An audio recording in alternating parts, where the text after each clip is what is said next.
Sebelum ceritanya dimulai, silahkan tulis di kolom komentar dari daerah mana saja teman-teman yang menonton cerita ini, dan jangan lupa like dan subscribe agar channel Tika Story bisa semakin berkembang dan bisa mempersembahkan cerita yang terbaik. Rumah itu berdiri kokoh di atas tanah warisan milik orang tua Alina. Terletak di pinggiran kota yang tenang, namun mulai ramai oleh pembangunan. Rumah tua bergaya kolonial dengan halaman luas, pohon mangga yang rindang di sudut belakang, serta suara burung-burung yang bersarang di atap, tempat penuh kenangan masa kecil bagi Alina. Ia dibesarkan di sana, menyaksikan ayahnya merawat setiap sudut rumah dengan tangan sendiri, dan ibunya yang menjaga kehangatan keluarga di dalamnya. Setelah kedua orang tuanya meninggal dalam kecelakaan tragis 5 tahun lalu, rumah itu menjadi satu-satunya peninggalan berharga yang ia miliki. Bukan sekadar harta, rumah itu adalah simbol cinta dan warisan kehidupan yang dibangun dengan kerja keras dan ketulusan. Ketika Alina menikah dengan Bagas, pria yang ia temui saat bekerja sebagai desainer interior di sebuah proyek properti, ia percaya bahwa cinta bisa tumbuh dan bertahan.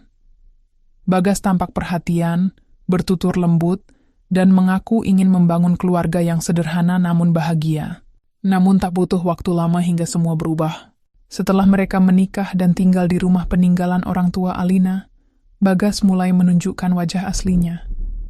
Ia mulai membawa ibunya, Bu Mirna, tinggal bersama mereka tanpa membicarakannya terlebih dahulu dengan Alina. Sejak saat itu, rumah yang dulu hangat berubah menjadi dingin dan penuh ketegangan. Bu Mirna sering mengkritik Alina, dari cara ia memasak hingga cara ia mengatur keuangan rumah tangga.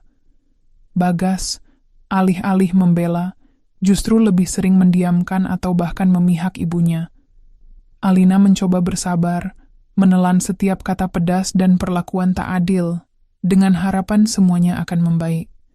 Tapi kenyataan tak seindah harapan. Sampai pada suatu malam, tanpa sengaja, Alina mendengar percakapan mereka berdua di ruang tamu. Mereka merencanakan untuk menjual rumah warisan Alina, rumah milik keluarganya sendiri. Bagas berdalih bahwa harga tanah sedang naik dan hasil penjualannya bisa digunakan untuk membuka bisnis.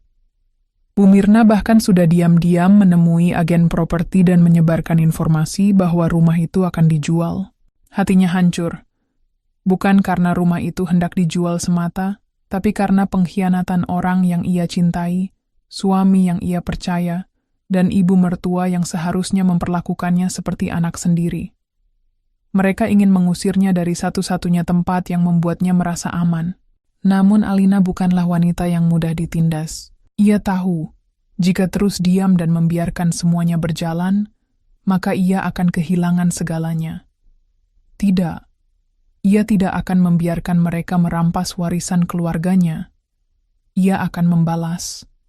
Tapi bukan dengan amarah membabi buta. Ia akan merancang balas dendam yang perlahan, dingin, dan menyakitkan.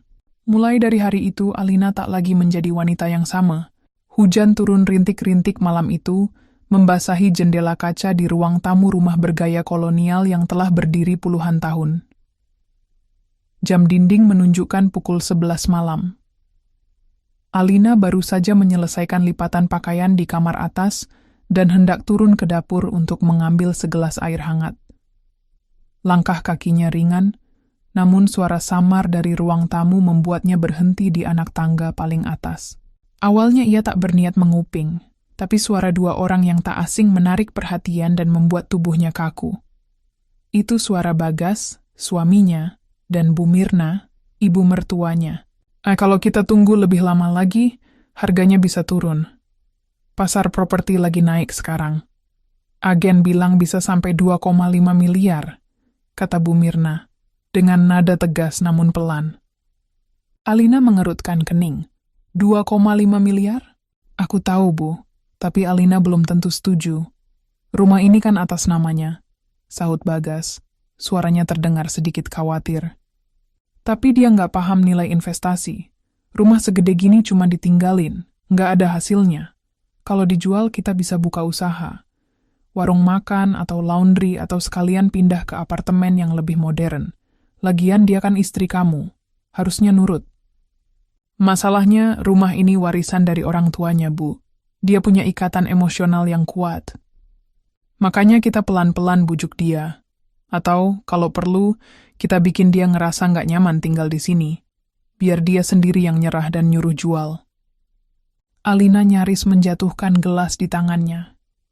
Dunia seperti berhenti berputar seketika. Kata-kata yang ia dengar membuat dadanya sesak dan matanya panas. Ia mundur perlahan, menahan tangis yang hendak pecah.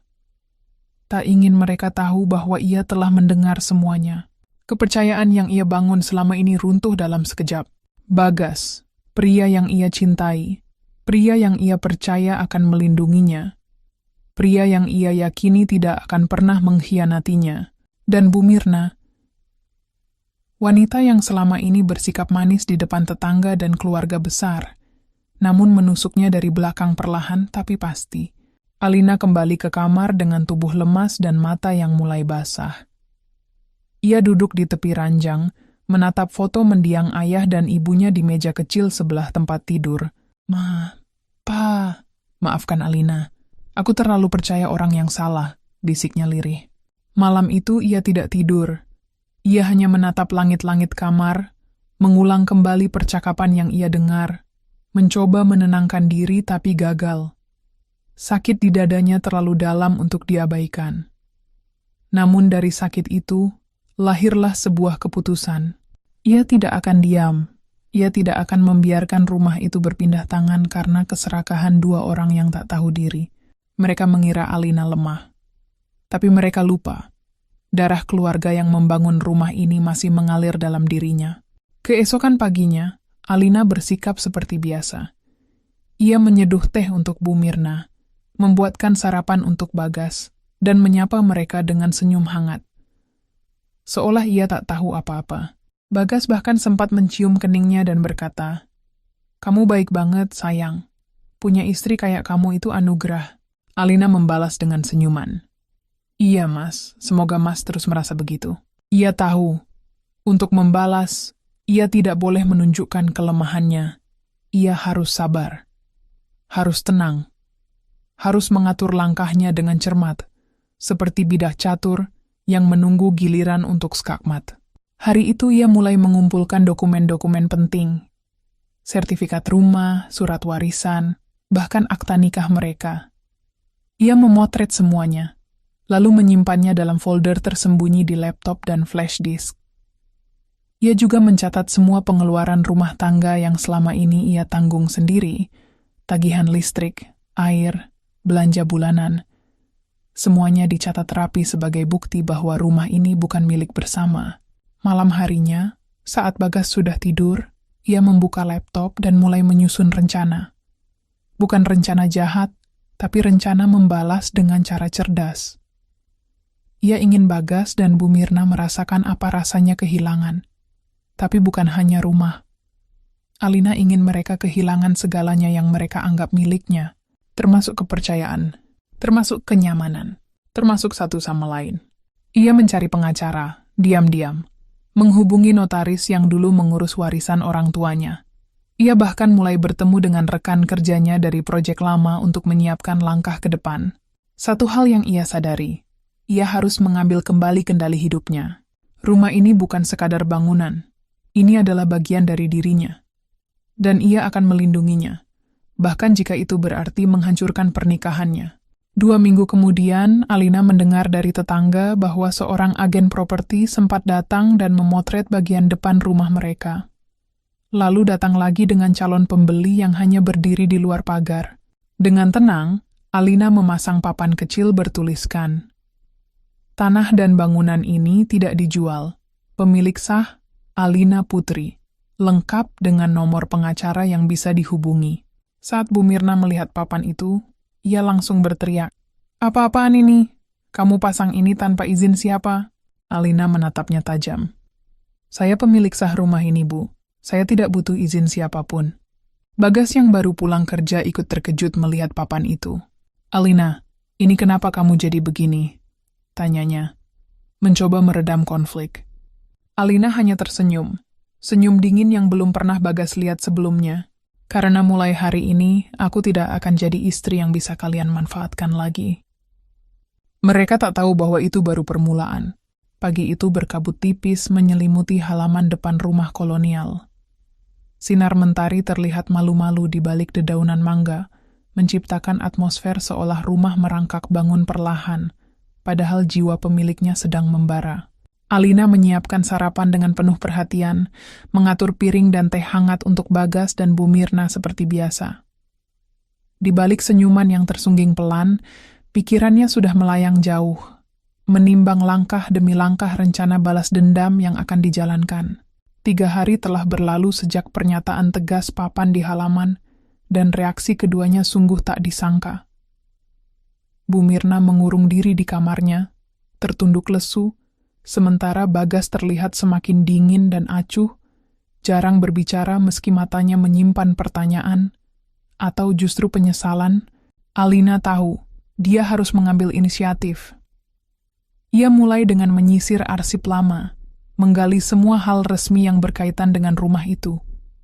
Dari sertifikat tanah lama, bukti pembayaran pajak, hingga surat-surat warisan yang sempat hilang entah kapan. Ia minta salinan kepada notaris, menghubungi arsip desa, dan mencari catatan keluarga di arsip pemerintah, semuanya diam-diam, tanpa sepengetahuan Bagas maupun Bu Mirna. Di waktu bersamaan, Alina mulai membangun alibi. Aku sibuk di kantor. Katanya setiap kali pertanyaan muncul soal aktivitasnya. Di balik itu, dia sedang menyiapkan pertemuan pertama dengan pengacara warisan. Wanita petinggi dan profesional yang dulu membantu orang tuanya, kini ia hubungi kembali. Mereka bertemu di sebuah kedai kopi kecil di pusat kota, tempat yang aman dan tidak menimbulkan kecurigaan. Alina, kamu tahu apa keinginan terbesar orang tuamu, bukan? Kata pengacara itu sembari menyerahkan stapelan dokumen. Alina mengangguk. Ia tahu rumah itu adalah tapak cinta kedua orang tuanya. Mereka ingin Alina punya tempat aman, rumah yang selalu mengingatkannya pada akar dan jati diri. Dan ia tak bisa membiarkan Bagas dan Bu Mirna merusak warisan itu. Kita bisa memasang hak tanggungan terbatas yang mengikat, sehingga rumah ini tidak bisa dijual tanpa persetujuan kamu, ujar pengacara itu. Alina mendengarkan dengan khusyuk, meresapi harapan yang perlahan muncul. Ia mendapatkan rencana hukum yang pertama. Selesai pertemuan, Alina pulang dengan rasa buruk pada diri sendiri. Ia sedang menyusun skema yang sistematis untuk menghancurkan kepercayaan itu sedikit demi sedikit. Mereka harus merasakan apa yang selama ini ditanam ke dalam hatinya. Rasa kehilangan, penyesalan, dan ketidakpastian. Malam harinya, di dapur yang remang, Alina membuka laptop dan menyusun jadwal berikutnya. Titik pertama, informasi legal. Titik kedua, pengusaha properti yang selama ini mendatangi rumah mereka. Ia menulis nama agen properti itu dan merencanakan untuk menemui mereka. Berpura-pura mencari rumah untuk klien, agar pelan-pelan membuka peluang mengekspos niat licik mereka kepada publik. Jika mereka benar-benar menjual, aku akan punya bukti, gumamnya lirih. Hari berikutnya, Alina mendapat kabar dari tetangga bahwa agen properti itu datang lagi, menanyakan status rumah. Alina sudah menyiapkan respons. Rumah ini sedang dalam proses legalisasi hak waris kembali. Kami sedang mengurus dokumen, katanya dengan tenang dan sikap profesional. Ternyata, kabar itu sampai ke telinga Bu Mirna yang langsung panik. Alina, kamu main-main sama rumah warisan keluarga. Apa maksudmu legalisasi? Alina menatap perempuan itu dengan rasa dingin yang membuat Bu Mirna tergagap. Saya ingin semua jelas, agar tidak ada orang yang memanfaatkan status rumah ini, apapun alasannya. Seminggu berikutnya, skema kedua mulai berjalan. Alina memulai obrolan penuh keakraban yang tampak spontan dengan Bagas tentang keuangan dan investasi mereka. Ia berpura-pura penasaran. Bagas, aku lihat beberapa laporan harga tanah naik signifikan. Seandainya kita jual, kira-kira berapa keuntungannya? Bagas menyeringai tapi tampak ragu. Kepercayaan akhirnya digerus. Satu pertanyaan yang sedari dulu ia hindari. Itulah momen yang dia tunggu. Membuat Bagas merasa bahwa segala keputusan akan berjalan lambat dan penuh keraguan, menggerogoti rasa percaya di antara mereka. Di balik itu, Alina juga mulai membangun jaringan. Beberapa teman lama yang bekerja di instansi pemerintahan dikontak secara sembunyi untuk memeriksa apakah ada izin mendadak atau perubahan peruntukan tanah mereka.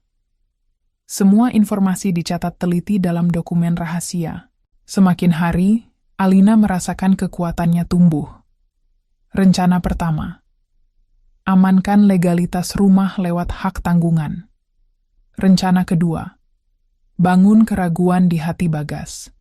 Rencana ketiga, kumpulkan bukti rencana penjualan untuk digunakan sebagai tekanan psikologis. Semua berjalan tanpa keributan, tanpa serangan langsung. Ia justru menghindar dari ledakan, karena balasan yang paling menyakitkan adalah ketika musuh tak tahu kapan kambing hitam akan menjepit mereka. Dan malam itu, Alina duduk kembali di tepi ranjang, menatap foto orang tua di bingkai antik. Kupastikan kalian bangga padaku, Ma, Pa, bisiknya dengan tekad baja.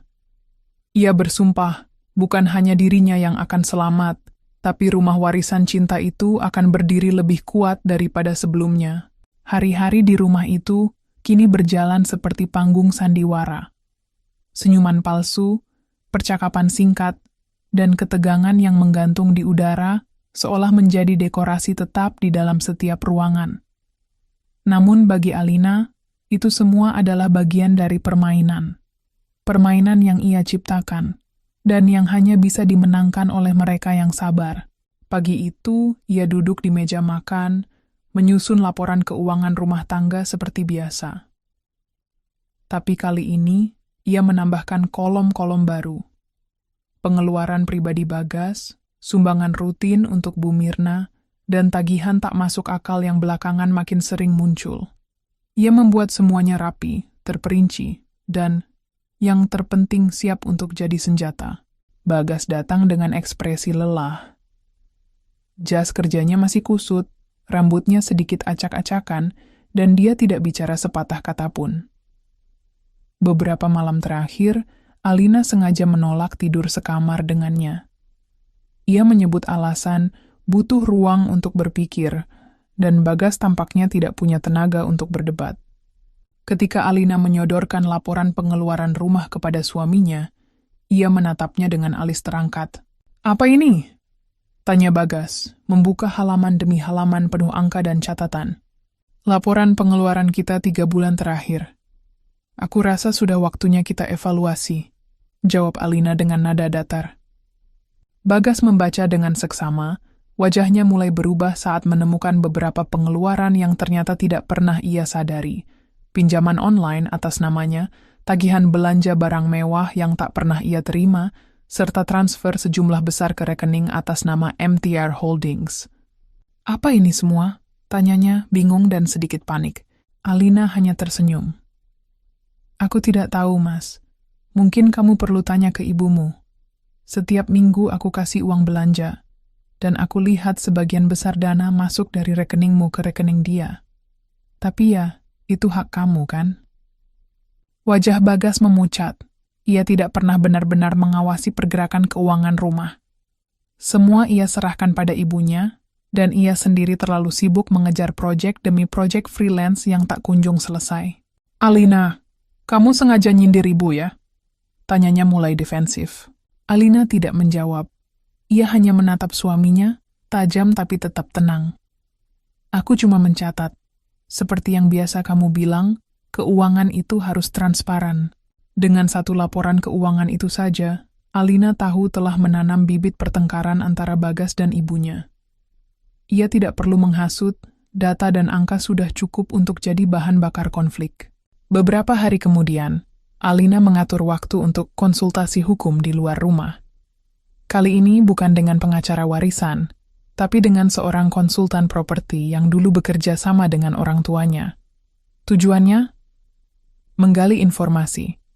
Apakah ada upaya mencurigakan dari pihak Bagas atau Bu Mirna untuk memalsukan dokumen penjualan rumah? Ternyata, firasatnya benar.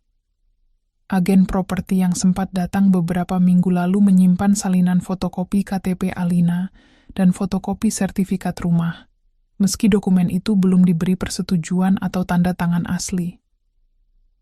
Yang membuatnya geram, ada formulir perjanjian niat jual beli yang mencantumkan tanda tangan yang dipalsukan.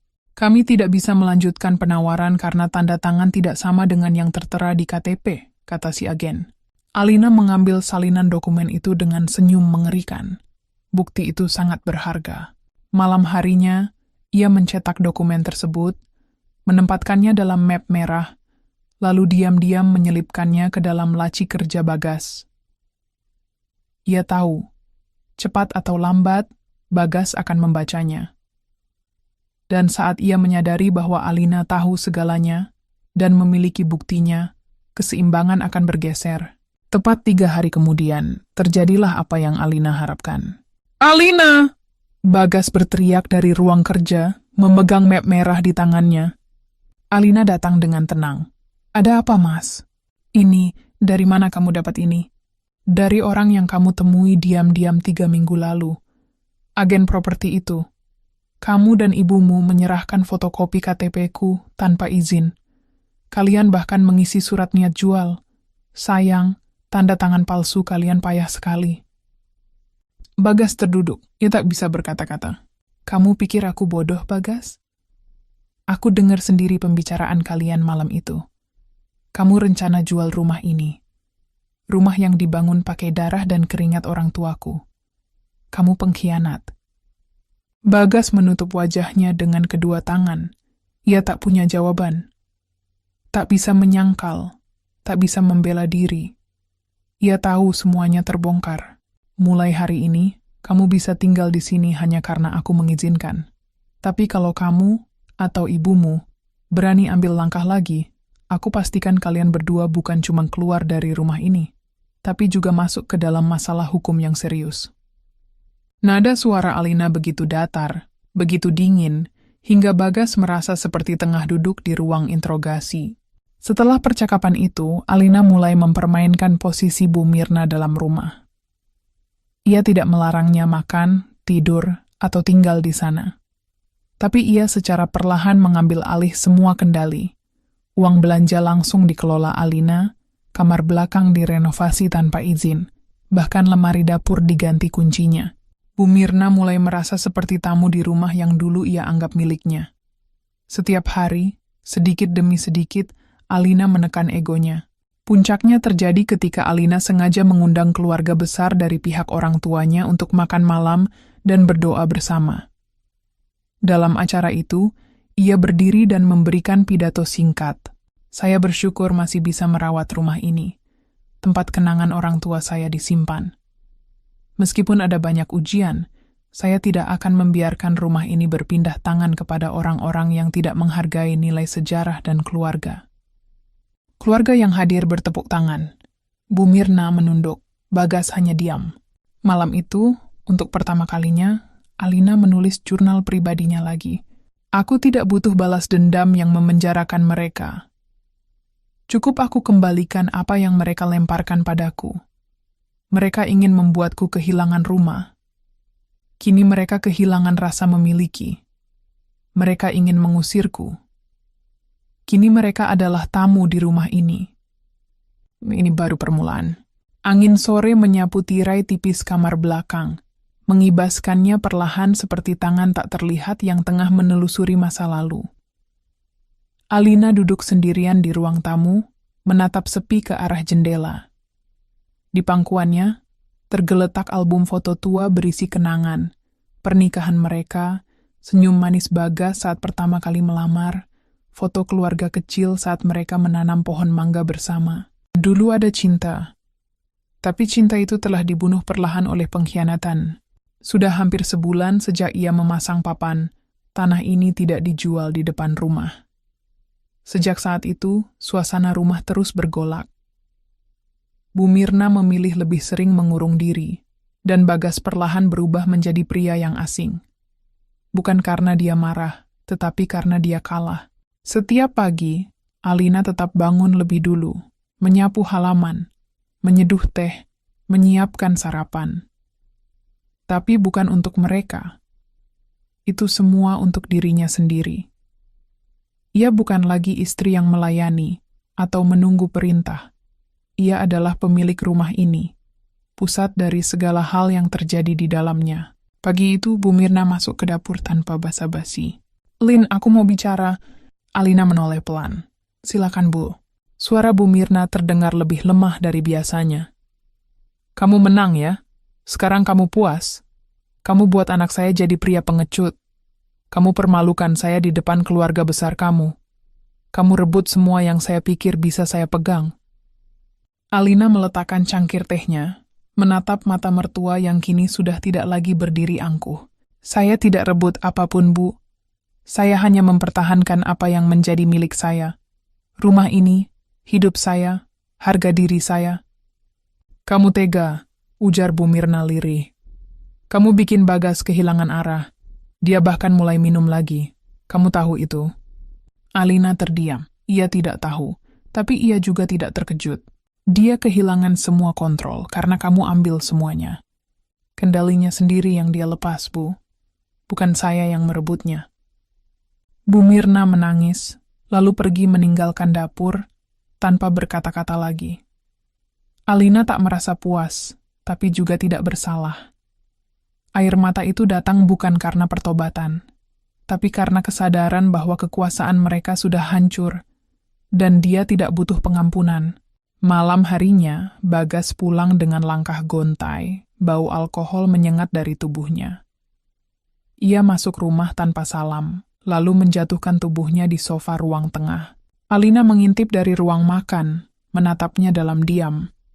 Ia ingat bagaimana dulu pria itu memperlakukannya seperti permata, memeluknya saat takut, menghiburnya saat lelah. Tapi kini, yang ia lihat hanyalah sisa-sisa lelaki yang dipenuhi rasa bersalah. Setengah jam kemudian, Bagas memanggilnya. "Alina, tolong duduk sebentar." Dengan langkah tenang, Alina duduk di seberang meja. Bagas menunduk. Aku nggak bisa tidur, Lin. Aku stres. Aku nyesel." Alina mengangkat alis. "Baru sekarang? Aku pikir awalnya kamu nggak bakal sadar. Aku pikir aku cuma cari peluang, nggak serius-serius amat. Tapi lama-lama, aku ikut arus. Dan ibu juga, dia nyuruh terus. Aku nggak tahu harus gimana. Aku takut sama kamu sekarang." "Kamu takut kehilangan rumah ini atau kehilangan aku?" Bagas menatapnya. "Aku takut kehilangan semuanya. Aku kehilangan harga diriku, Alina. Dan aku sadar, kamu satu-satunya orang yang pernah benar-benar percaya padaku." Alina menahan napas. Hatinya terasa ditusuk. Bukan karena sedih, tapi karena mendengar pengakuan itu terlambat. Terlalu terlambat. "Aku sayang kamu, Alina," lanjut Bagas. Suaranya nyaris berbisik. "Aku rela mulai dari nol, asal kamu mau kasih aku satu kesempatan." Seketika, semua kenangan tentang cinta mereka dulu berkelebat di benak Alina. Tawa bersama, saling menyeka air mata, menggambar denah rumah impian mereka di belakang kwitansi saat makan di warung pinggir jalan. Tapi ingatan lain segera menyusul, rencana pengkhianatan, tanda tangan palsu, rencana menjual rumah di belakangnya. Alina berdiri.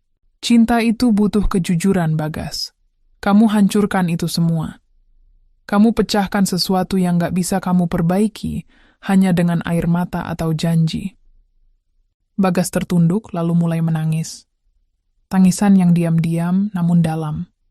Tapi Alina hanya berdiri mematung. Hatinya tak bergerak. "Mulai besok, kamu dan ibumu pindah ke rumah kontrakan yang aku sewa di dekat perempatan Pasar Lama. 6 bulan aku bayarin. Setelah itu, terserah kalian." Bagas mendongak, matanya merah. "Kamu ngusir aku?" Alina menatap lurus. "Aku tidak mengusirmu. Aku hanya memberi ruang untuk kamu belajar jadi manusia. Rumah ini bukan milikmu. Kamu lupa itu. Tapi aku tidak akan membiarkan kamu jadi tunawisma juga. Jadi pergilah, sebelum semuanya jadi lebih buruk. Bagas tidak membalas. Ia hanya mengangguk pelan, seperti menerima vonis hukuman penjara. Malam itu, Alina membuka kembali kotak kecil di lemari, tempat ia menyimpan surat cinta pertama dari Bagas. Di dalamnya masih tersimpan cincin sederhana yang dulu ia kenakan saat lamaran. Ia menggenggamnya sebentar, lalu berkata, "Pelan, kamu pernah jadi cinta dalam hidupku, tapi kamu juga memilih jadi pengkhianat. Sekarang kamu tinggal kenangan, dan kenangan tidak bisa tinggal di rumah ini." Keesokan paginya, truk kecil datang. Bagas dan ibunya mengangkut barang-barang mereka dalam diam. Tak ada perpisahan, tak ada tangisan, hanya ketenangan yang menggantung di udara. Dan ketika pintu rumah ditutup kembali oleh tangan Alina, untuk pertama kalinya dalam waktu lama, ia merasa rumah itu benar-benar miliknya lagi. Matahari belum tinggi saat Alina menyiram tanaman di halaman depan. Burung-burung berkicau riang dari dahan pohon mangga, dan aroma tanah basah membangkitkan kenangan masa kecil yang dulu begitu sederhana. Sudah 2 minggu sejak Bagas dan Bu Mirna meninggalkan rumah. Kini rumah terasa lebih hening, tetapi juga lebih damai. Tidak ada lagi suara perdebatan di malam hari. Tidak ada lagi ketegangan yang menggantung seperti tali gantungan di leher. Hanya ada suara detik jam, embusan angin, dan napas tenang dari seorang wanita yang baru saja merebut kembali hidupnya. Namun dunia luar ternyata tak semudah yang Alina bayangkan. Sejak kepergian Bagas dan ibunya, bisik-bisik mulai beredar di lingkungan sekitar. Tetangga yang dulu bersikap hangat kini menyapa setengah hati. Beberapa ibu-ibu yang biasa meminta saran desain interior darinya, kini hanya menoleh sekilas, berbisik lirih sambil melirik ke arah rumahnya. Di minimarket dekat rumah, seorang kasir remaja memanggilnya pelan. "Bu Alina, itu, yang dibilang ibu-ibu itu, bener ya? Katanya ibu ngusir suami sama mertua sendiri?" Alina tersenyum tipis. Ia tidak marah. Ia tidak menyangkal. Tapi ia tahu, kebenaran seringkali bukan hal yang orang ingin dengar. Mereka lebih suka drama dan sensasi. Yang kamu dengar, itu cerita versi mereka. Tapi kamu bisa lihat sendiri siapa yang masih tinggal di rumah ini dan siapa yang sudah pergi.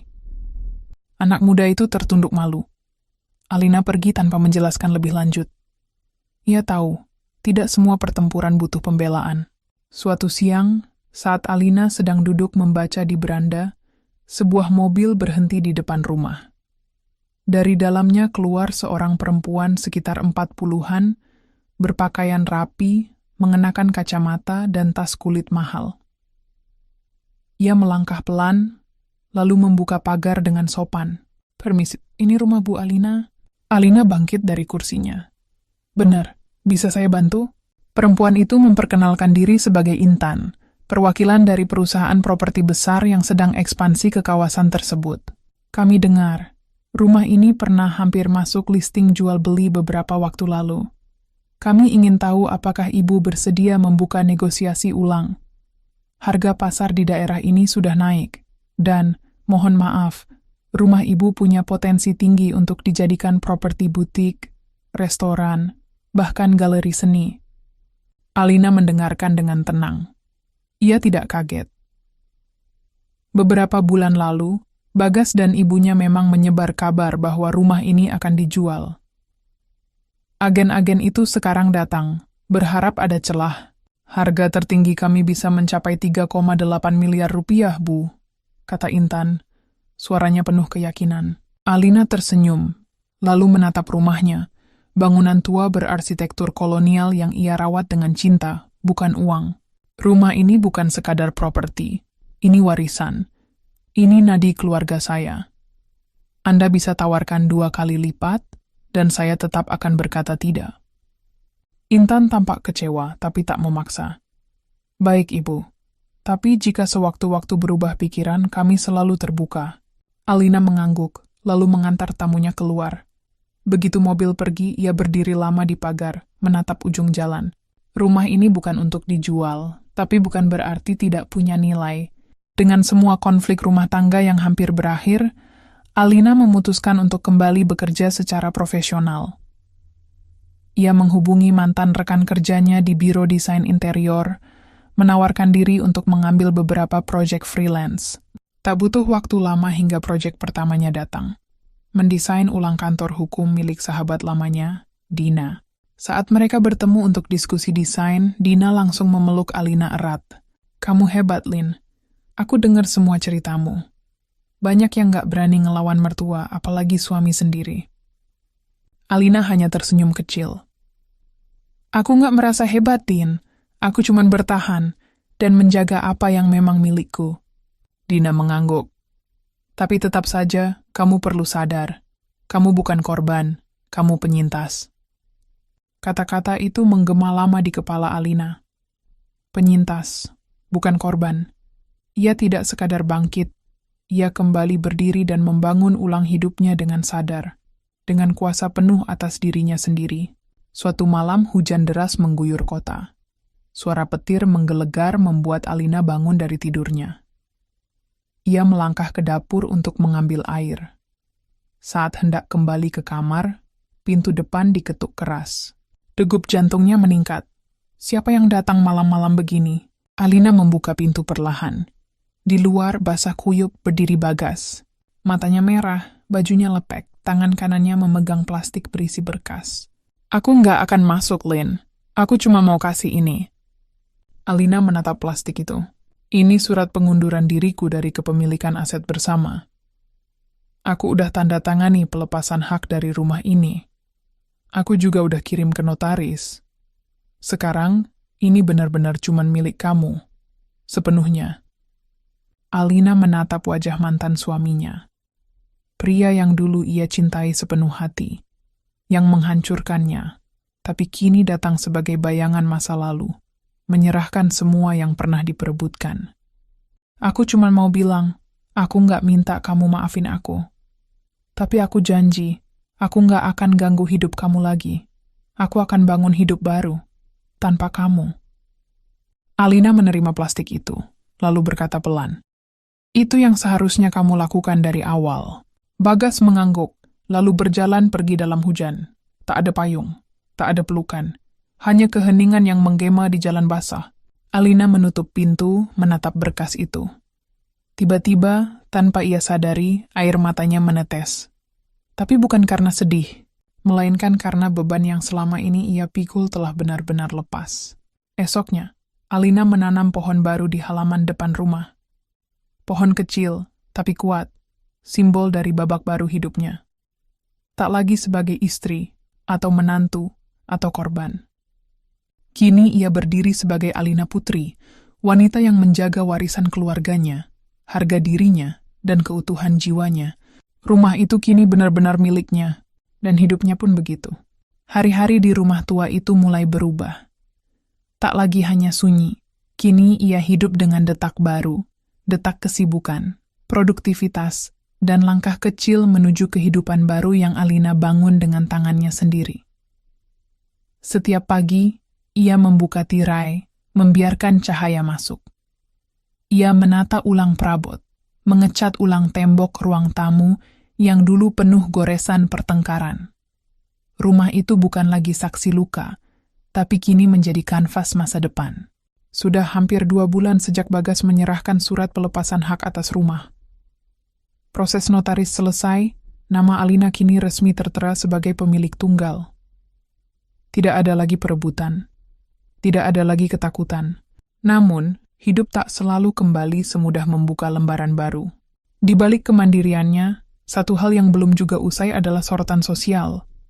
Meski ia tak lagi peduli akan bisik-bisik tetangga, komentar miring itu sesekali masih menyelinap lewat jalur tak terduga. Grup WhatsApp RT, pengajian ibu-ibu, bahkan dari tukang sayur yang dulu akrab. "Bu Alina kelihatan makin cantik ya. Sendirian juga tetap terawat." Kalimat itu tampak manis di permukaan, tetapi tatapan yang menyertainya penuh penilaian. Bagi sebagian orang, perempuan yang bertahan sendiri adalah ancaman. Ia tak lagi berada dalam kerangka rumah tangga tradisional yang nyaman didefinisikan. Namun Alina tak goyah. Ia tahu dirinya bukan lagi orang yang mudah digoyahkan oleh ekspektasi luar. Ia punya rencana. Proyek desain interior pertamanya selesai dengan sukses. Kantor hukum milik sahabatnya, Dina, menjadi perbincangan di media sosial. Desain klasik modern yang menyatukan unsur kayu tua dan garis minimalis itu mendapat pujian banyak klien. Alina mulai kebanjiran pesan dari orang-orang yang dulu meremehkannya. Ia bahkan mulai membuka studio kecil di rumahnya sendiri, mengubah garasi lama menjadi ruang kerja elegan. Di dindingnya, ia pajang gambar-gambar rumah tua, perpaduan gaya Belanda Jawa, yang menjadi spesialisasinya. Dengan modal awal dari tabungan pribadi, ia menggandeng 2 rekan junior, merekrut mereka sebagai freelancer untuk membantunya menangani proyek. Saya nggak janji jadi bos yang baik, kata Alina saat wawancara pertama. Tapi saya janji satu hal, kita kerja pakai hati dan integritas. Perusahaannya diberi nama Akar and Lantai, sebuah metafora yang mencerminkan apa yang ia perjuangkan. Akar sebagai masa lalu yang tak boleh dilupakan, dan lantai sebagai pijakan baru menuju masa depan. Pada suatu sore, saat mengisi seminar kecil daring tentang arsitektur rumah tropis untuk komunitas desain, Alina menerima pesan pribadi dari salah satu peserta. Raka Tegar, arsitek muda yang sempat memenangkan penghargaan desain Sustainable Living di Jakarta. Alina, desain kamu penuh nilai. Boleh saya mampir studio suatu hari nanti? Awalnya Alina enggan. Ia masih trauma pada lelaki yang datang dengan sopan lalu meninggalkan luka dalam. Tapi pendekatan Raka tak seperti Bagas. Ia tidak mendesak, tidak memuji berlebihan, hanya konsisten hadir dalam diskusi profesional, dan perlahan menyusup dalam ruang-ruang pikirannya yang kosong. Mereka bertemu beberapa minggu kemudian. Raka ternyata lelaki yang cerdas, hangat, dan berbeda. Ia tidak bertanya tentang masa lalu Alina. Ia justru tertarik pada bagaimana Alina mengubah luka menjadi kekuatan. Rumah ini terasa penuh jiwa. Jarang ada bangunan yang bisa bicara, tapi rumah kamu ini seperti bicara dengan pelan. Aku sudah melalui badai. Kalimat itu membuat Alina terdiam. Untuk pertama kalinya, seseorang memahami rumah ini seperti ia memahaminya sendiri. Malam setelah pertemuan itu, Alina menulis di jurnalnya, "Aku tidak sedang mencari cinta. Tapi jika seseorang bisa mengagumi kekuatanku tanpa takut padanya, mungkin aku tidak harus menutup pintu selamanya." Namun kebangkitan selalu datang bersama ujian baru. Suatu pagi, sebuah surat datang, tanpa nama pengirim.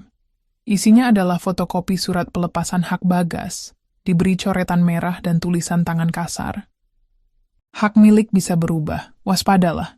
Alina membaca surat itu tanpa ekspresi. Ia tahu, itu bukan peringatan biasa, itu ancaman.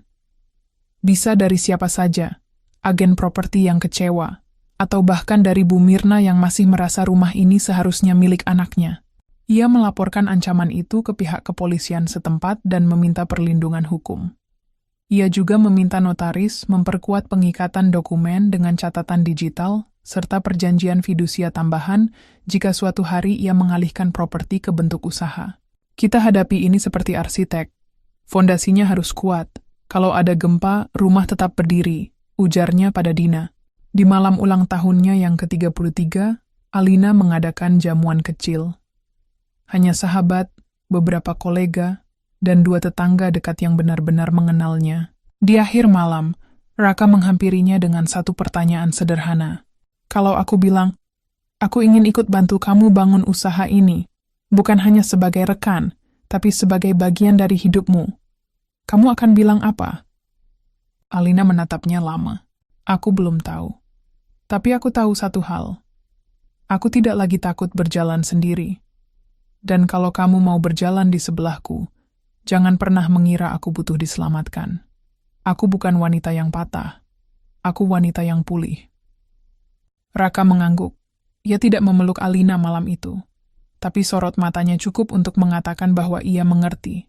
Rumah itu berdiri kokoh di ujung jalan, tak lagi sunyi, tapi juga tak berisik. Ia menjadi tempat berlabuh ide-ide, bukan drama. menjadi rumah kerja, bukan rumah tangga yang terjebak peran. Dan Alina, ia tak lagi berjuang untuk dipahami. Ia membuktikan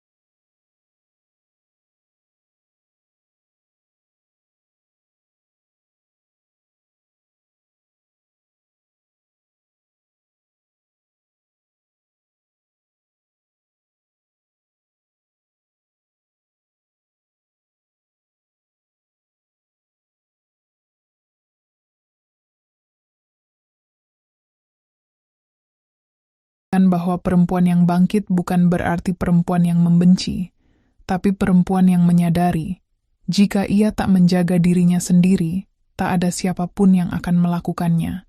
Kini ia bukan hanya pemilik rumah itu, ia adalah arsitek hidupnya sendiri.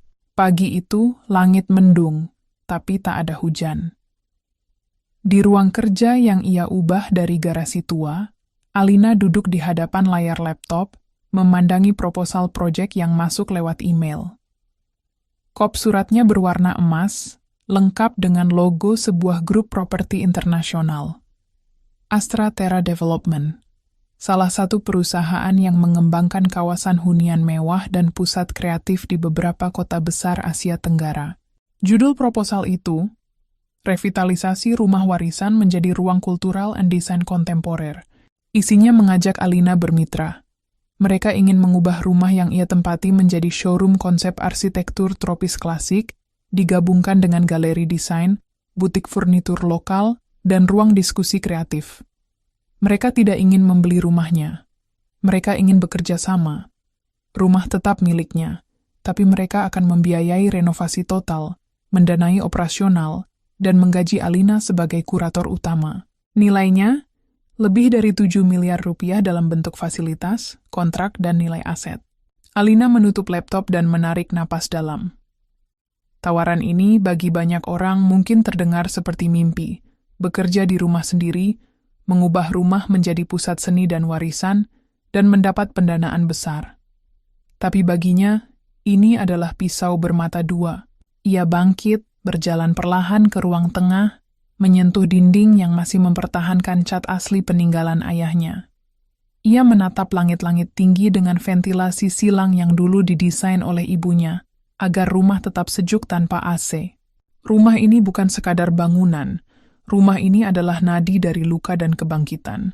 Jika ia menyetujui kerja sama itu, rumah ini akan berubah. Mungkin indah, mungkin megah, tapi apakah masih akan jadi rumah? Di meja makan, ia membuka kembali jurnal lamanya. Di halaman kosong, ia menulis, "Aku pernah memperjuangkan rumah ini seolah-olah hidupku bergantung padanya. Kini aku ditawari kesempatan menjadikannya sesuatu yang lebih besar. Tapi apa gunanya menang jika akhirnya aku menyerahkan jiwanya pada pasar?" Malam itu, Alina mengundang Dina dan Raka untuk makan malam. Ia ingin mendengar dua suara yang ia percayai. Satu dari sahabat yang mengenalnya sejak sebelum semua ini dimulai. Dan satu lagi, dari lelaki yang kini mulai mengisi ruang hati yang ia jaga ketat. "Kalau kamu jadi aku, kamu terima?" tanya Alina pada keduanya. Dina menjawab lebih dulu. "Aku paham banget artinya rumah ini buat kamu. Tapi kamu juga harus lihat, Lin. Mungkin ini waktunya kamu berbagi kisah rumah ini ke dunia. Bukan meninggalkannya, tapi membuka pintu lebih lebar." Raka berpikir sejenak sebelum bicara. "Kamu bukan perempuan yang akan tergoda uang, tapi kamu juga bukan perempuan yang takut berubah. Kalau kamu bisa menjaga inti dari rumah ini, mungkin perubahan bukan pengkhianatan. Mungkin ini evolusi." Alina menatap mereka berdua. Ia tahu, pada akhirnya keputusan tetap miliknya. Esok harinya, saat membersihkan gudang belakang, Alina menemukan sesuatu yang sudah lama ia lupakan. Sebuah rekaman suara milik ayahnya. Kaset tua yang berisi wawancara radio, waktu ayahnya diundang sebagai pembicara tentang pelestarian arsitektur lokal. Ia memainkan rekaman itu di tape kecil. Suara ayahnya yang tenang menyapa udara. Kita ini cuma penunggu sementara dari bangunan-bangunan tua yang kita sebut rumah. Kita rawat, kita huni, tapi suatu hari rumah itu akan hidup lebih lama dari kita. Jadi, tugasku bukan sekadar menjaga rumah ini. Tugasku adalah menyiapkan rumah ini agar bisa bicara ke generasi setelahku. Alina menangis pelan. Untuk pertama kalinya, ia mengerti pesan ayahnya yang dulu hanya ia dengar tanpa benar-benar memahami. Mungkin rumah ini memang ditakdirkan untuk lebih dari sekadar jadi tempat berlindung. Mungkin ia ditakdirkan untuk berbicara ke dunia. Beberapa hari kemudian, Alina menjawab email dari Astratera Development. Tapi bukan untuk langsung menerima. Ia mengatur pertemuan pribadi dengan direktur proyek mereka, seorang wanita muda cerdas bernama Tasya Liem, di salah satu kafe lokal. Alina datang dengan pakaian sederhana, tetapi penuh wibawa. Ada 3 syarat sebelum saya tanda tangani kerjasama, katanya tegas. Tasya mengangguk. Kami siap mendengar. 1. Struktur utama rumah tidak boleh diubah. Termasuk lantai asli, langit-langit kayu, dan pintu depan. 2. Setiap program yang dibuat di sini harus punya elemen edukasi tentang sejarah rumah dan arsitektur lokal. 3. Saya tetap jadi pengelola penuh, tanpa batasan kreativitas. Tasya terdiam sejenak, lalu tersenyum. Saya suka orang yang tahu apa yang dia perjuangkan. Kami setuju, Bu Alina. Tangan mereka saling menjabat. Tak ada kontrak hari itu. Tapi, kesepakatan itu mengubah arah hidup Alina. Rumah warisan Alina Putri menjadi salah satu titik budaya baru di kota itu. Ruang tamunya jadi galeri arsitektur dan cerita. Studio garasi berubah jadi workshop desain lokal. Ruang makan jadi tempat diskusi seni. Dan di sudut rumah, masih ada pojok kecil tempat Alina menyeduh teh dan menulis di jurnalnya. Pengunjung datang bukan hanya untuk melihat rumah tua yang indah, tapi untuk merasakan kisah di dalamnya. Banyak yang menangis saat membaca panel yang menceritakan bagaimana rumah ini hampir dijual oleh keluarganya sendiri, dan bagaimana sang pemilik memilih untuk berdiri tegak, bukan membalas dengan amarah, tapi dengan warisan nilai. Dan Alina, ia tak lagi berjalan sendiri. Raka kini ada di sisinya, tak sebagai penyelamat, tapi sebagai rekan yang berjalan bersama. Mereka tak buru-buru menikah, tak tergesa-gesa mengikat cinta dengan formalitas. Mereka tahu, setelah luka, cinta harus tumbuh perlahan. Alina berdiri di beranda rumah, menatap pengunjung yang datang silih berganti. Ia masih mengingat jelas malam ketika ia menemukan pengkhianatan suami dan mertua. Tapi kini, itu bukan lagi luka. Itu adalah batu pijakan yang membawanya ke tempat ini. Dunia tidak selalu adil pada perempuan. Tapi ia membuktikan bahwa ia bisa berdiri tegak, menjaga nilai, dan tetap membuka pintu bagi perubahan, tanpa kehilangan dirinya sendiri. Rumah itu kini bukan hanya miliknya. Rumah itu kini milik cerita. Musim kemarau mulai mengeringkan dedaunan tua di halaman depan. Setiap pagi, Alina menyapu guguran daun sambil menyeruput kopi hitamnya. Sejak rumahnya berubah menjadi pusat kebudayaan dan desain, hidupnya lebih sibuk, tetapi lebih penuh makna. Para pengunjung datang bukan hanya untuk melihat arsitektur kuno, tapi untuk merasakan nilai, perjuangan, dan semangat dalam tiap sudut rumah. Namun, kehidupan yang tampak damai itu tiba-tiba diguncang oleh sebuah amplop coklat yang dikirim melalui jasa kurir kilat. Di atasnya, stempel hukum dan nama kantor pengacara membuat jantung Alina berdegup lebih kencang dari biasanya. Isi surat itu, panggilan sidang. Penggugatnya adalah seseorang bernama Agung Wicaksana, sepupu jauh Bagas dari pihak ayahnya. Dalam dokumen itu, Agung mengklaim bahwa rumah warisan tersebut masih merupakan bagian dari harta waris keluarga besar Bagas. Ia menuduh bahwa proses pelepasan hak Bagas kepada Alina tidak sah karena dilakukan di bawah tekanan emosional, dan bahwa surat tersebut ditandatangani tanpa persetujuan ahli waris lain. Tak hanya itu, ia menuntut agar rumah dikembalikan ke tangan keluarga besar Wicaksana dan menuntut Alina atas dugaan manipulasi dokumen. Malam itu, Alina duduk di ruang kerjanya, membaca berulang kali dokumen yang dikirim. Jari-jarinya gemetar. Bukan karena takut, tetapi karena marah. Bagaimana mungkin setelah semua perjuangan ini, seseorang dari luar datang dan mencoba merebut sesuatu yang bahkan Bagas sudah lepaskan sepenuhnya? Ia menghubungi notaris yang membantu proses pelepasan hak tahun lalu. Untungnya, semua dokumen legal lengkap. Proses pelepasan hak dilakukan di hadapan saksi, terekam CCTV kantor hukum, dan ditandatangani dalam kondisi sadar tanpa tekanan. Namun ia tahu, dalam hukum, niat baik tak selalu menang. Yang menang adalah yang bisa membuktikan kebenaran. Alina memutuskan menyewa seorang pengacara muda yang dikenal berani dan berdedikasi, Nadia Permata, alumni cum laude dari Fakultas Hukum Universitas Indonesia, yang kini membuka firma kecil untuk membantu kasus perempuan dan warisan. Pertemuan pertama mereka berlangsung singkat tapi intens. Bu Alina, kasus ini bukan cuma soal hukum, ini soal integritas. Dan dari yang saya baca, mereka akan menyerang bukan hanya surat, tapi juga reputasi Anda. Bersiaplah. Alina mengangguk. Saya sudah terlalu sering diserang karena saya perempuan. Tapi saya tidak pernah menyerah.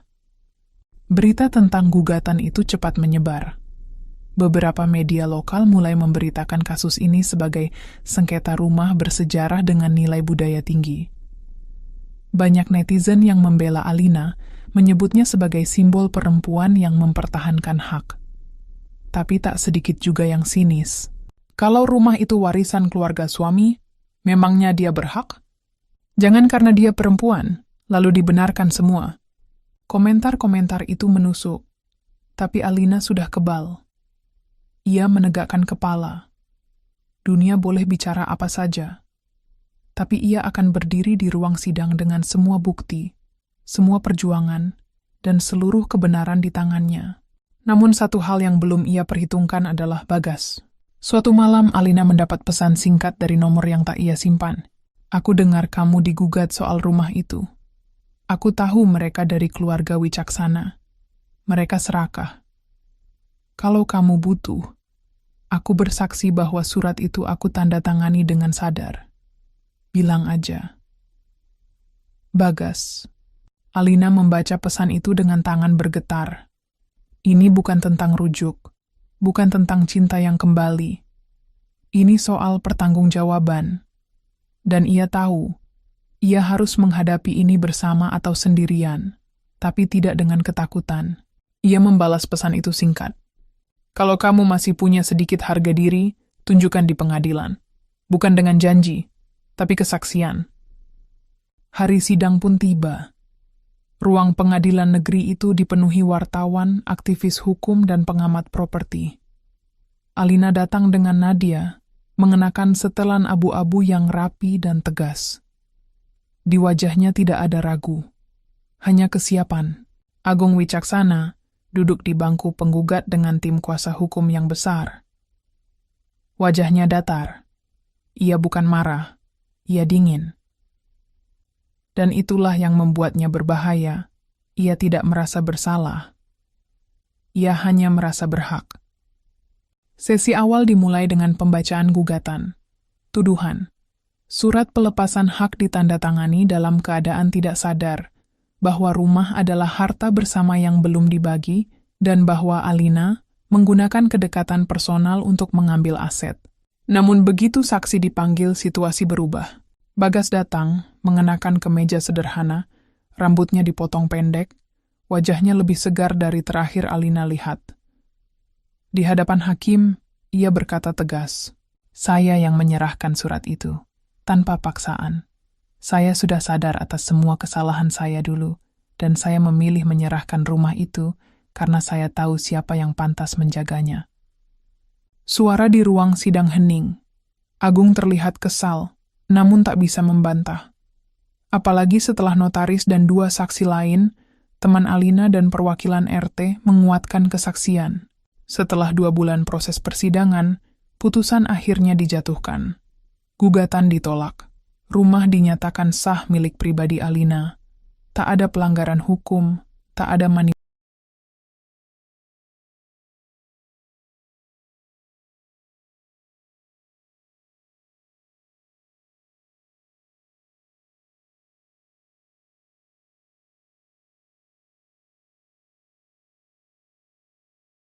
manipulasi. Berita itu tersebar di media. Banyak yang memuji Alina. Tapi malam itu, di rumahnya yang tenang, ia hanya duduk di ruang tamu, menatap cahaya lampu gantung tua yang masih tergantung di langit-langit. Ia menang, tapi ia merasa hampa. Nadia datang malam itu, membawa setumpuk dokumen yang perlu ditandatangani pasca putusan. Tapi sebelum pulang, ia berkata, "Kamu tahu, Bu, saya bukan hanya pengacara. Saya juga anak dari perempuan yang dulu kehilangan rumah karena tak paham hukum. Kamu mungkin tak sadar, tapi kamu membela banyak orang tanpa bicara satu kata pun tentang itu." Alina tersenyum. Untuk pertama kalinya malam itu, ia merasa hangat. Ia sadar, kemenangannya bukan hanya tentang rumah, tapi tentang martabat. Malam itu, Alina duduk di beranda, ditemani teh dan angin. Raka duduk di sebelahnya, diam. Mereka tak bicara panjang, hanya berbagi keheningan yang nyaman. "Rumah ini akhirnya aman," kata Raka pelan. Alina menatap langit. "Aman. Tapi bukan hanya karena aku pertahankan, tapi karena aku tak menyerah." Ia menatap rumahnya, bukan sebagai tempat tinggal lagi, tapi sebagai simbol. Rumah yang pernah ingin dijual. Rumah yang pernah ingin direbut. Rumah yang pernah ingin dihancurkan. Kini rumah itu berdiri tegak, seperti dirinya. Hujan deras turun sejak pagi, mengguyur jalanan yang basah di sekitar kampus arsitektur Universitas Pranacitra. Alina duduk di dalam mobil sewa, yang membawanya dari rumah ke gedung tua kampus tempat ayahnya dulu mengajar. Matanya menatap jendela yang berembun, seperti menyapu kenangan yang tak pernah hilang. 2 minggu lalu, ia menerima surat resmi dari kampus, mengundangnya sebagai dosen tamu untuk mata kuliah Warisan Arsitektur dan Konteks Sosial. Salah satu dosen, yang ternyata adalah murid lama almarhum ayahnya, menyarankan agar Alina diundang sebagai arsitek independen yang telah mengubah rumah warisan menjadi pusat budaya dan desain. Sebuah kehormatan, tentu saja, tapi juga tantangan. Ini bukan hanya tentang desain. Ini tentang membuka cerita pribadinya di ruang akademik, di hadapan para mahasiswa yang mungkin belum pernah menghadapi dunia sekeras dirinya. Gedung kuliah yang menjadi lokasi kuliah umum masih mempertahankan bentuk aslinya. Lantai tegel lawas, jendela kayu besar, dan dinding berlumut yang tidak disembunyikan oleh plester modern. Alina menyentuh dinding itu sejenak sebelum masuk ruang 301. "Masih seperti dulu," gumamnya. Dinding ini pernah disentuh oleh tangan ayahnya. Pernah menjadi saksi suara yang menginspirasi ratusan mahasiswa, termasuk Alina, sebelum hidup memaksanya memilih jalan sendiri. Di dalam ruangan, puluhan mahasiswa telah menunggu. Raut penasaran, sebagian kagum, sebagian biasa saja. Beberapa mengenali namanya dari artikel yang beredar tentang konflik warisan. Bahkan, ada yang terlihat mempersiapkan catatan untuk bertanya. Bukan catatan akademik, tapi mungkin catatan investigasi. Setelah diperkenalkan oleh dosen pengampu, Alina mulai berbicara. Materi utamanya sederhana, menjaga jiwa bangunan antara warisan dan relevansi. Ia memaparkan perjalanan rumahnya dari bangunan tua nyaris dijual, menjadi galeri yang menginspirasi banyak orang. Ia menunjukkan foto-foto proses restorasi, sketsa aslinya, serta narasi sosial di balik setiap keputusan desain. Mengapa ia memilih tetap mempertahankan pintu utama meskipun ada tawaran menggantinya dengan kaca modern? Atau kenapa ia tak mengubah letak dapur lama yang menjadi jantung rumah bagi banyak keluarga Jawa kuno? Suasana hening. Mahasiswa mendengarkan dengan antusias. Tapi saat sesi tanya jawab dimulai, Tangan pertama yang terangkat membuat suasana sedikit tegang. Mahasiswa itu mengenakan jaket komunitas urban planning. Wajahnya tenang, suaranya mantap. Bu Alina, saya ingin bertanya bukan sebagai mahasiswa arsitektur, tapi sebagai warga yang mengikuti kisah ibu di media. Banyak orang mengagumi ibu karena berhasil mempertahankan rumah dari perebutan keluarga. Tapi, apakah ini bukan sekadar bentuk romantisasi trauma? Alina menatapnya, tak marah, tapi juga tidak buru-buru menjawab.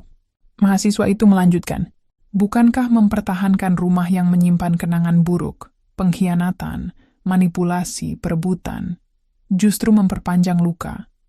Dan sekarang rumah itu jadi tempat publik, dipuji-puji. Tapi apakah ibu sudah benar-benar menyembuhkan diri atau hanya membingkai luka sebagai prestasi? Seluruh ruangan hening. Beberapa menoleh penasaran. Beberapa terdiam, takut Ibu Alina tersinggung. Tapi Alina tersenyum kecil, lalu mengambil napas panjang. Saya suka pertanyaanmu, katanya akhirnya. Karena itu juga pertanyaan yang dulu saya ajukan pada diri saya sendiri. Ia berdiri dari kursi dan berjalan pelan ke depan layar. Memang benar, rumah ini menyimpan luka. Tapi justru karena itu, saya memilih untuk tidak melarikan diri. Banyak orang menghindari masa lalu mereka, berharap waktu akan menyembuhkan. Tapi luka yang disembunyikan hanya akan membusuk. Saya memilih untuk membersihkan luka itu, menyentuhnya, merawatnya, dan perlahan membentuknya menjadi kekuatan. Ia menatap seluruh ruangan, matanya tajam, tapi tidak marah. Saya tidak membingkai trauma sebagai prestasi. Saya membingkai pemulihan sebagai keberanian. Dan jika rumah ini menjadi tempat publik yang bisa menginspirasi orang lain untuk tidak menyerah, maka saya rela membayar harga itu. Mahasiswa itu terdiam. Beberapa mahasiswa lain bertepuk tangan, tapi Alina hanya duduk kembali. Tak perlu tepuk tangan. Yang ia inginkan adalah pengertian. Usai sesi, beberapa mahasiswa mengerubunginya, bertanya lebih lanjut soal teknik preservasi, bahan bangunan, dan detail struktur. Tapi mahasiswa yang tadi bertanya tetap berdiri di ujung, seolah menunggu momen untuk bicara. Saat ruangan mulai kosong, ia mendekat. Bu Alina, maaf kalau tadi terlalu menyerang. Saya punya ibu yang juga bertahan dalam rumah penuh konflik. Tapi dia memilih kabur. Dan saya selalu bertanya-tanya, kalau dia kuat bertahan, apa hidup kami akan berbeda? Alina meletakkan tangannya di pundak mahasiswa itu. Tidak ada satu jalan yang benar. Ibumu memilih kabur, dan mungkin itu yang menyelamatkannya. Aku bertahan, dan itu yang menyelamatkanku. Yang penting, kita tak hidup dalam penyesalan. Kita hidup dalam kesadaran. Mahasiswa itu mengangguk. Ada air di matanya. Sebelum pulang, Alina mampir ke perpustakaan kampus. Ia mencari satu buku tua yang dulu sering dibaca ayahnya. Rasa Dalam Rancang, karangan lokal yang membahas hubungan emosi dengan arsitektur rumah. Di rak paling ujung ia menemukannya. Halaman pertamanya ada coretan pena. Rumah bukan tempatmu sembunyi dari dunia. Rumah adalah tempat kamu menguat sebelum kembali menantang dunia. Tangan ayahnya. Air mata Alina mengalir. Bukan karena sedih, tapi karena ia merasa pulang. Di perjalanan pulang, hujan masih turun. Tapi kali ini, tidak membuat Alina merasa murung. Ia membuka jendela sedikit, membiarkan angin basah menyentuh pipinya. Ia sadar, banyak orang akan terus mempertanyakan niatnya. Akan menuding bahwa ia sekadar memanfaatkan trauma. Akan menyebutnya sebagai simbol yang dibesar-besarkan. Tapi ia tidak hidup untuk menjawab semua orang. Ia hidup untuk menjawab dirinya sendiri. Dan rumah itu sekarang bukan hanya tempat ia tinggal, tapi tempat ia benar-benar tumbuh. Setelah kuliah tamunya di universitas, perhatian publik terhadap kisah Alina semakin meningkat. Tak lama kemudian, sebuah stasiun televisi nasional ternama, Metro Plus TV, menghubunginya dengan tawaran untuk menjadi narasumber utama dalam sebuah dokumenter bertema perempuan dan warisan budaya. Awalnya, Alina merasa tawaran itu adalah kesempatan emas untuk menyebarkan pesan tentang pentingnya melestarikan warisan dan perjuangan perempuan dalam mempertahankan hak-hak mereka. Ia ingin membuka pintu yang lebih lebar agar kisah rumah warisan itu bisa menjadi inspirasi bagi banyak orang. Pada hari pertama syuting, Alina menyambut kru produksi yang terdiri dari produser, sutradara, kameramen, dan tim editing. Mereka semua terlihat profesional dan bersemangat, dan suasana pada awalnya berjalan lancar. Alina membagikan perjalanan rumahnya, restorasi, konflik dengan keluarga Bagas, dan bagaimana ia mengubah rumah itu menjadi pusat budaya. Namun, setelah beberapa sesi syuting, produser bernama Arman mengajukan permintaan yang mulai membuat Alina ragu. Bu Alina, kami ingin cerita Anda dibuat lebih dramatis. Konflik keluarga, pengkhianatan, dan perjuangan itu harus lebih menggigit.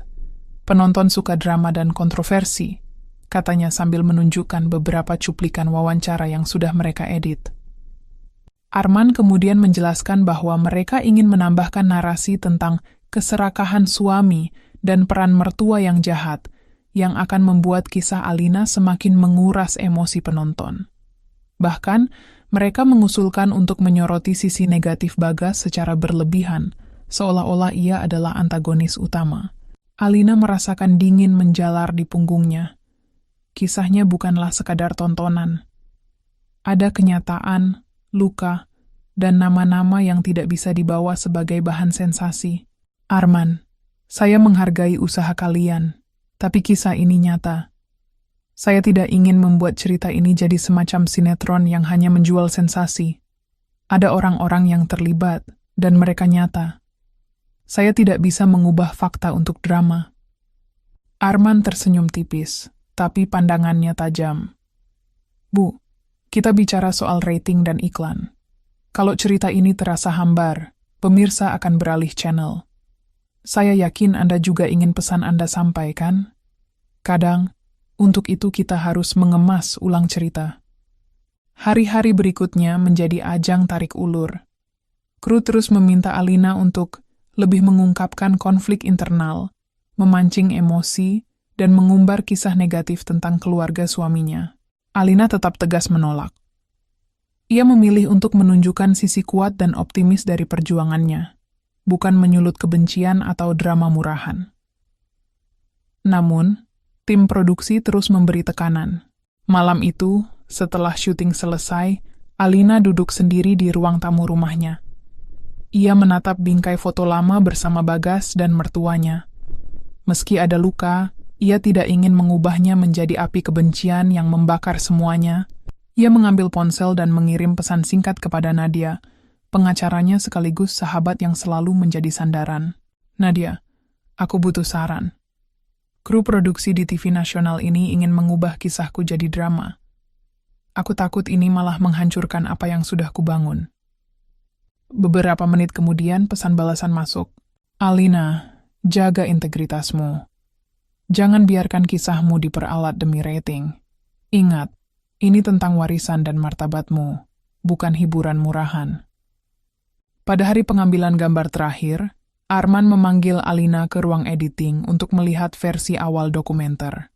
Ketika menonton, Alina merasa sesak. Banyak adegan yang diedit sedemikian rupa, hingga terkesan seolah-olah Bagas adalah seorang yang kejam dan licik, dan mertuanya digambarkan penuh konspirasi gelap. Narasi suara menambahkan kalimat-kalimat bernada provokatif yang tidak pernah diucapkan Alina. Ia tahu, kalau ini tayang, akan menghancurkan reputasi beberapa orang, termasuk Bagas yang sudah berusaha bertanggung jawab. Alina mengangkat tangan, menghentikan tayangan. Ini bukan cerita saya. Ini distorsi yang berbahaya. Saya tidak akan menandatangani kontrak jika dokumenter ini tayang seperti ini, katanya tegas. Arman mendekat, menatap tajam. Bu Alina, kami sudah investasi besar. Ini bukan cuma tentang Anda, tapi juga perusahaan dan sponsor. Kalau Anda mundur sekarang, bisa jadi ini jadi berita buruk. Di saat genting itu, Nadia datang mendampingi Alina. Ia membawa beberapa surat perjanjian dan poin-poin hukum yang mengikat produser untuk menjaga keaslian narasi. Nadia, aku benar-benar takut ini akan menghancurkan segalanya, ujar Alina dengan suara bergetar. Jangan takut, aku di sini untuk memastikan hakmu terlindungi, jawab Nadia mantap.